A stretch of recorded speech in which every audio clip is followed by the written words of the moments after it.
आज हामी हेर्दैछौँ सेटको बारेमा पाइथनमा र योभन्दा अगाडिको भिडियोजहरू हजुरहरूलाई चाहिन्छ भने त्यसको लिङ्क चाहिँ मैले माथि आई बटनमा राखेको छु र तल डिस्क्रिप्सनमा पनि राखेको छु, त्यहाँबाट हजुरहरूले हेर्न सक्नुहुन्छ। So let's start the set.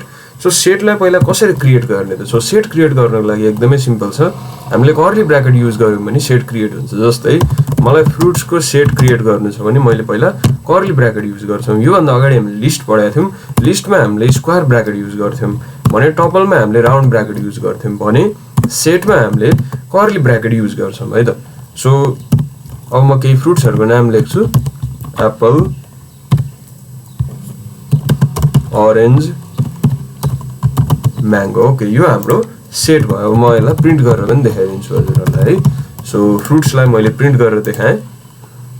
So print गरिसकेपछि अलिकति टाइम लागिरहेछ यो लोड हुन। ओके, अरेन्ज, एप्पल, म्याङ्गो हामीले देख्यौँ। तर अब एउटा चिज म यहाँ के भन्छु भने लिस्टमा हामीले प्रिन्ट गर्दाखेरि जस्ताको तस्तै अर्डरमा आउँथ्यो है।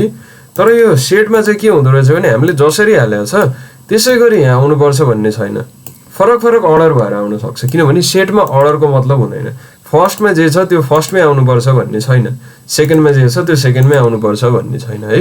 त्यसैले सेट अनअर्डर्ड हुन्छ भनेर मैले यहाँ लेखेको छु। अनि अनचेन्जेबल हुन्छ, सेटलाई चेन्ज पनि गर्न मिल्दैन। जस्तै लिस्टलाई हामीले चेन्ज गरेका थियौँ नि, लिस्टको एलिमेन्ट्सलाई हामीले चेन्ज गरेका थियौँ, तर सेटलाई हामीले चेन्ज गर्न मिल्दैन। चेन्ज गर्न नमिले पनि एलिमेन्ट्सहरूलाई एड भने चाहिँ गर्न मिल्छ सेटमा है। अनि सेटको एउटा सबभन्दा रमाइलो कुरा के हो भने अरूले चाहिँ डुप्लिकेट आइटम्सहरू एलाउ गर्छन्, एउटै आइटमलाई दुईचोटि लेख्न पाइन्छ, तर सेटले चाहिँ डुप्लिकेट आइटम्सहरूलाई एलाउ गर्दैन। जस्तै अब म यसमा डुप्लिकेट राख्छु है त, मैले फेरि एप्पल लेखेँ। अब के हुँदो रहेछ एकचोटि हेरौँ त प्रिन्ट गरेर। सो प्रिन्ट गरेर हेरिसकेपछि हेर्नुहोस् त अरेन्ज, म्याङ्गो र एप्पललाई यसले एकचोटि मात्रै देखायो, धेरैचोटि देखाएको छैन। भनेपछि सेट चाहिँ कुन बेला युजफुल हुन्छ भने हामीलाई जब हामीलाई आइटम्सहरू डुप्लिकेट नचाहियोस्। जस्तै म एउटा इक्जाम्पल दिन्छु है त। हाम्रो एउटा अफिस छ अरे होइन, त्यो अफिसमा 100जना मान्छेहरू छन् रे, अनि तिनीहरू सबैजनालाई एक एकवटा गिफ्ट दिनु छ अरे। अनि हामीलाई मनमा लागिरहेछ कि एकजनाले एकचोटि भन्दा बढ्ता गिफ्ट नलियोस् भने हामीले तिनीहरूको सेट बनाउँछौँ कि। अनि सेटमा अब यसरी हेर्नुहोस् त, दुईवटा आयो भने यसले के गर्छ, एउटैमा कन्भर्ट गरिदिन्छ। सो त्यसो गरिसकेपछि हामीलाई फाइदा भयो। यदि लिस्ट भइदिए भए के हुन्थ्यो, लिस्ट भइदिए भए दुइटै राख्थ्यो यसले है। त्यसैले सेटको यो चाहिँ हाम्रो एउटा फाइदा भयो, यसले डुप्लिकेट्स आइटम्सहरूलाई एलाउ गर्दैन। अब म एउटा रमाइलो कुरा देखाउँछु है त हजुरहरूले। जस्तै मैले एउटा सेटको नाम राखेँ set1 भनेर, त्यसभित्र मैले एउटा आइटम राखेँ ट्रु, त्यसपछि मैले अर्को आइटम राखेँ 1। अब यसलाई मैले प्रिन्ट गरेँ। सो प्रिन्ट गरिसकेपछि हजुरहरूको हिसाबमा यसले के देखाउनु पर्छ, ट्रु र 1 दुइटा देखाउनु पर्छ, किनभने दुइटा त सेम होइन है। त्यस भए म यसलाई प्रिन्ट गरेर देखाउँछु। सो प्रिन्ट गरिसकेपछि त यसले ट्रु मात्रै देखायो।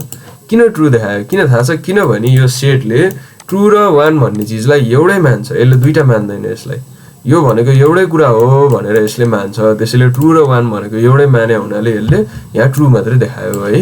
त्यसैले गर्दाखेरि यो चिज पनि हामीले बुझ्यौँ कि ट्रु र 1लाई यसले एउटै देखाउँदो रहेछ र डुप्लिकेट्स भ्यालुहरू चाहिँ यसले एलाउ गर्दैन रहेछ। जस्तै अर्को के हुन सक्छ भने मेरो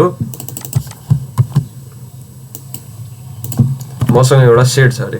अब यो सेटमा कतिवटा एलिमेन्ट्स छ त भनेर मलाई जान्न मन लाग्यो। सो मैले त्यसको लागि के गर्छु, मैले लेख्छु लेन फङ्सनको युज गर्छु। हाम्रो पुरानो स्टाइल हो यो, लिस्टहरूमा गरे जस्तै है।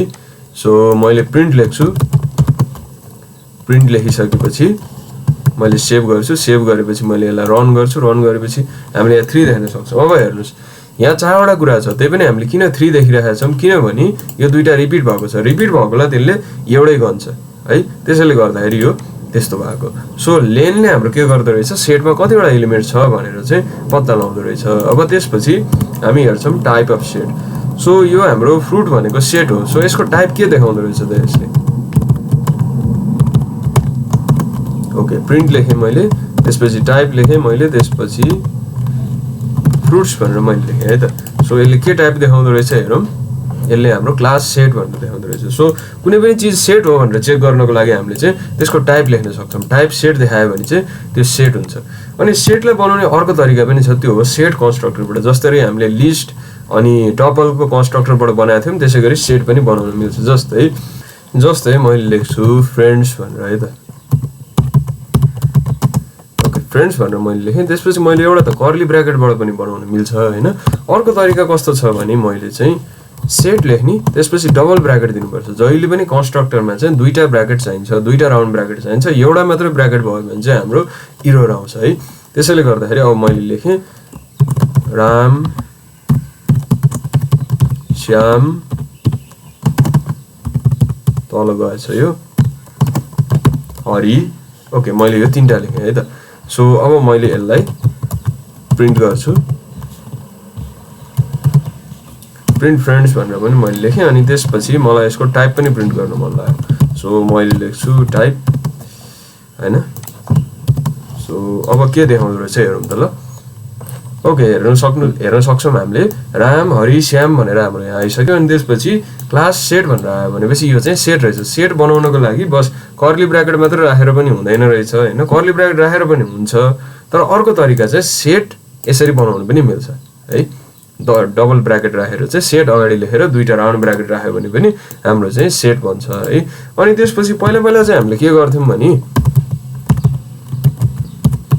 लिस्टहरुमा चाहिँ फ्रेन्ड्स लेखेर हामीले यस्तो गर्थ्यौं भने हामीले 0 राख्थ्यौं के अनि 0 लेखेपछि के आउँथ्यो फर्स्टको आइटम आउँथ्यो 1 लेखेपछि सेकेन्डको आइटम आउँथ्यो 2 लेखेपछि चाहिँ थर्डको आइटम आउँथ्यो है अब यसमा के हुँदो रहेछ हेरौँ है त सो यसमा चाहिँ हाम्रो एरर देखायो भन्नुको मतलब हामीले लिस्टमा टपलमा जुन आइटम्सहरुलाई एक्सेस गर्छौं नि त्यसैगरी सेटमा एक्सेस गर्न मिल्दैन सेट भने चाहिँ एउटा कस्तो हो भने एउटा झोला जस्तो हो के झोलामा मैले कुनै चीज हाले भने अब त्यो झोलाको कति नम्बरमा छ भनेर भन्न मिल्दैन त्यसले अनअर्डर गरेर राखेको हुन्छ अनअर्डर भनेको जहाँ पनि राख्न सक्छ त्यसैले नम्बर 1 मा यो हुन्छ भन्ने छैन सेटमा नम्बर 2 मा यो नै हुन्छ भन्ने छैन है अनि त्यसपछि कुनै आइटम सेट भित्र छ कि छैन भनेर चाहिँ हामीले चेक गर्न मिल्छ जस्तै प्रिन्ट अब मलाई चेक गर्न मन लाग्यो यो फ्रेन्ड भन्ने जुन सेट छ नि त्यसमा राम छ कि छैन भनेर चेक गर्न मन लाग्यो भने मैले के गर्छु राम लेख्छु त्यसपछि इन लेख्छु अनि त्यसपछि मैले सेटको नाम लेख्छु है यसरी चाहिँ मैले चेक गर्न मिल्छ सो मैले प्रिन्ट गर्दाखेरि ट्रु भनेर देखायो